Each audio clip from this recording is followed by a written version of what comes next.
8 years ago, I made a video showing you how to make these really cool Halloween pumpkins. Today, I'm gonna recreate these cool designs, but this time, because it's summer, I'm using watermelons. Let's see how they turn out.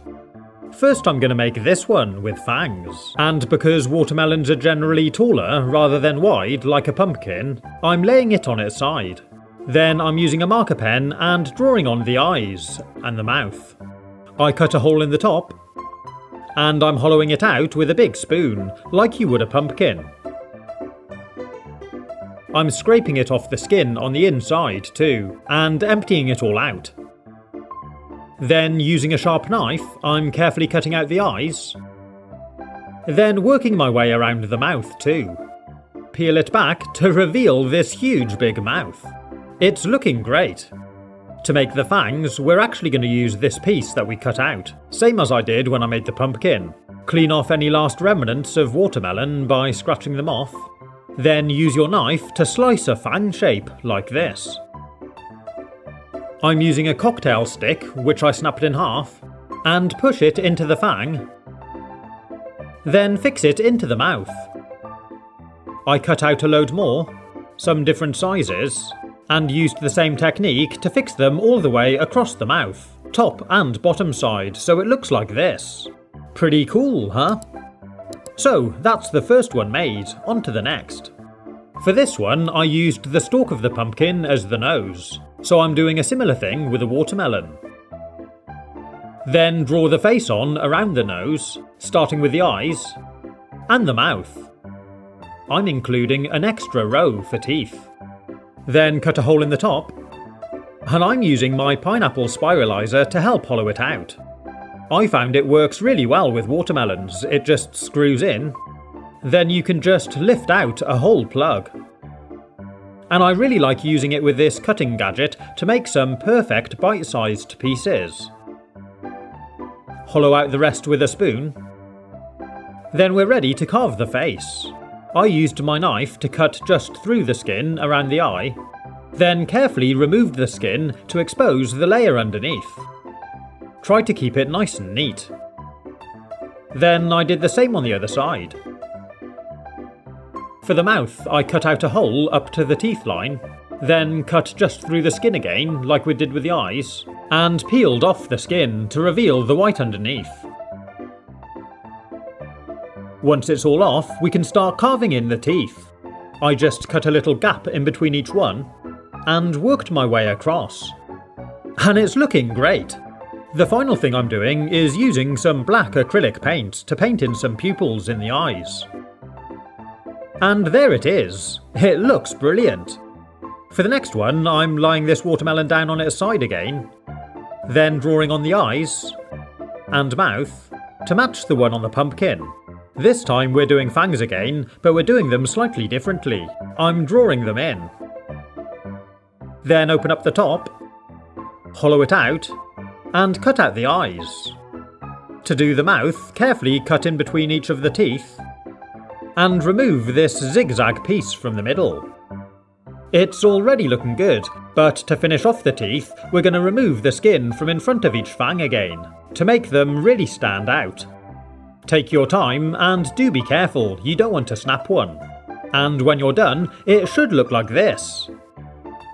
So now we've done all three, we can arrange them just like we did with the pumpkins. Pretty cool, huh? They make a great display.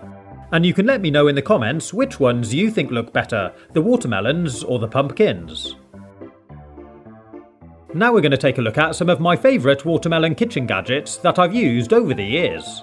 And I'm starting with this watermelon windmill gadget.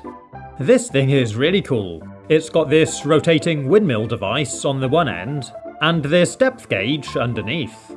It's mounted onto this piece of stainless steel channel with a handle on the other end.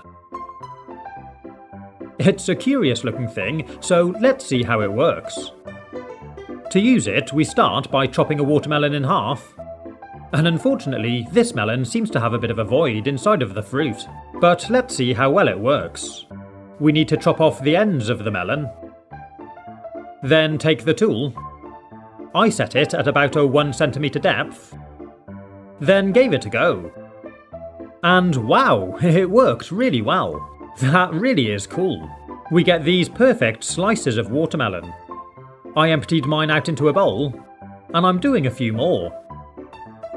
You can change the depth, but oh, it's broken out at the end. But I did find you can hold the end of the melon where the cutter breaks through, which does help to stop it. It really is a satisfying tool to use. And on this melon, I even used it without chopping off the one end. Here's another really cool gadget, and it's actually two gadgets in one. And this piece is designed to remove the skin from the fruit. To use it, we need to slice the melon into segments, like this. Then we can use this tool to safely cut in between the fruit and the peel, like this.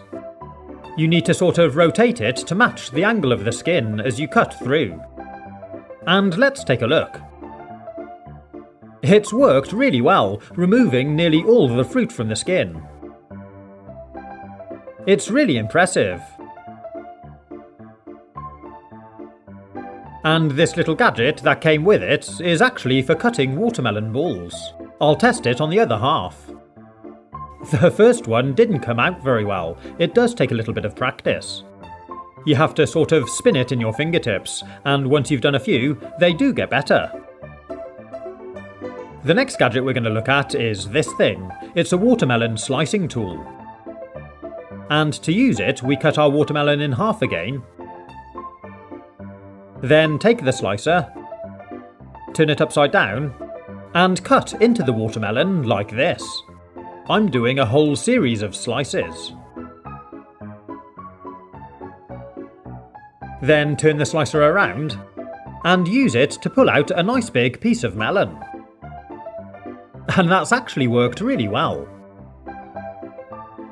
It's a clever idea, but it is a little tricky to use. When I first tried it, it felt like it was getting a bit stuck. And I didn't actually cut all the way to the bottom, so I got these really shallow pieces. And I found even if I did cut through deep, it did still leave a lot of fruit behind in the skin because it leaves big corners. So I cleaned it out with a spoon. But with a bit more practice, I did find I was able to improve with it. You can get some really lovely big slabs of melon. If you'd like to see how I did this, or how to make these really cool watermelon drinks dispensers, you can click on the links. Have fun, stay safe, and as always, thanks for watching.